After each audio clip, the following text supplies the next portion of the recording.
Existe um erro silencioso na economia do Brasil.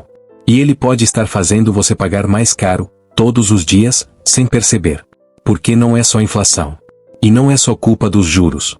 É algo mais profundo, mais espalhado, e muito mais difícil de resolver. Os preços continuam subindo. Mesmo quando a economia desacelera. Mesmo com juros altos. Mesmo quando, teoricamente, deveriam estar caindo.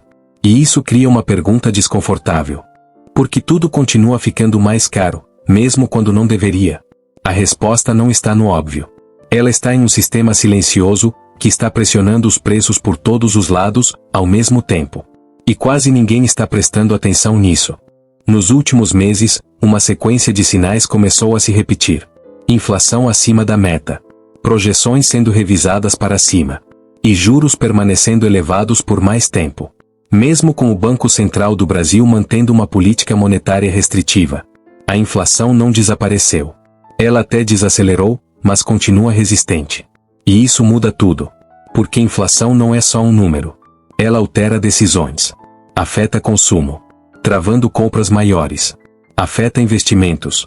Criando incerteza. E encarece o crédito, em toda a economia. Mas aqui entra a pergunta que realmente importa. Se os juros estão altos, por que a inflação ainda não cedeu como deveria?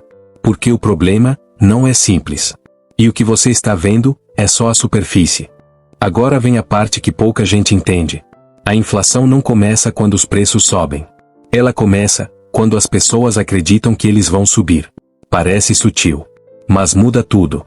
Empresas ajustam preços antes dos custos aumentarem.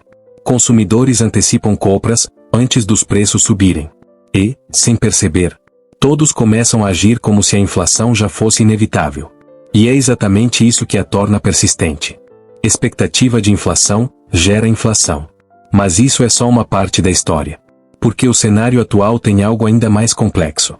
Essa inflação não vem de um único lugar. Ela vem de vários pontos ao mesmo tempo. Energia pressionando custos. Alimentos com volatilidade. Serviços subindo de forma constante. E todas essas forças, atuando juntas. Como se várias engrenagens estivessem girando na mesma direção. E isso leva a um ponto crítico. O problema não é só a inflação em si. É o sistema de custos e expectativas que mantém ela viva. Mas para entender isso de verdade, é preciso olhar mais fundo. Existem 3 forças principais que mantêm os preços elevados no Brasil. E quando elas se combinam, o efeito é difícil de quebrar. A primeira é o chamado custo Brasil. Produzir no Brasil é caro. Logística ineficiente. Carga tributária complexa. Burocracia. Infraestrutura desigual. Tudo isso se acumula. E inevitavelmente, chega no preço final. A segunda força é mais sutil, mas ainda mais persistente. A inflação de serviços. Mesmo quando os preços de produtos desaceleram, serviços continuam subindo. Porque dependem de mão de obra. E salários são muito mais difíceis de ajustar para baixo. Isso cria uma espécie de rigidez invisível na economia. E a terceira força é aquela que, em teoria, deveria resolver tudo. Os juros. Quando o Banco Central do Brasil aumenta a taxa de juros, o objetivo é reduzir o consumo, frear a demanda e aliviar os preços. Mas aqui está o detalhe que muda tudo. Juros atuam muito mais sobre demanda do que sobre custos. E isso cria um desalinhamento. Porque se a inflação vem de custos, o efeito dos juros se torna limitado. E é exatamente aqui que o problema começa a ficar mais sério. O Brasil pode estar enfrentando um tipo de inflação que os juros não conseguem resolver completamente. E isso quebra uma das principais ferramentas da economia. Porque o que deveria acontecer é simples. Juros sobem, inflação cai. Mas não é isso que está acontecendo. O que vemos é um cenário diferente. Juros elevados por mais tempo. Economia desacelerando. E ainda assim, preços pressionados. Isso cria um ciclo difícil de sair. Juros altos encarecem o crédito. Reduzem investimentos. Freiam o crescimento. Mas não atacam a raiz do problema. E tem um detalhe ainda mais importante. Esse cenário não afeta todo mundo da mesma forma. Quem depende de crédito, sente mais.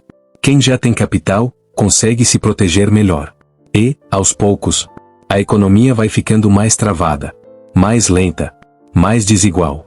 E isso levanta uma possibilidade incômoda. E se o problema não for excesso de consumo, mas um sistema estruturalmente caro e ineficiente? Agora tudo começa a fazer sentido. Porque isso já está acontecendo com você. Mesmo que você não tenha percebido. Quando você vai ao mercado e sente que está pagando mais por menos. Quando o aluguel sobe ou o financiamento fica mais caro. Quando o dinheiro parece render menos. Isso não é coincidência. É reflexo direto desse sistema. Para consumidores, o poder de compra diminui, aos poucos.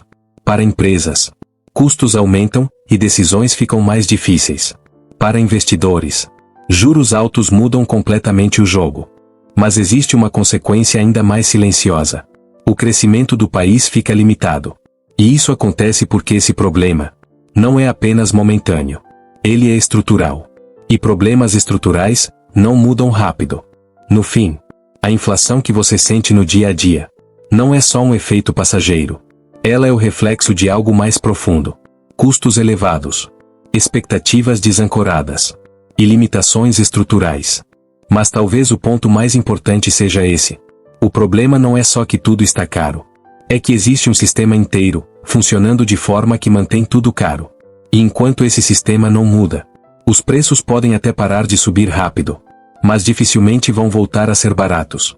E no fim, talvez a pergunta nunca tenha sido: por que tudo está caro?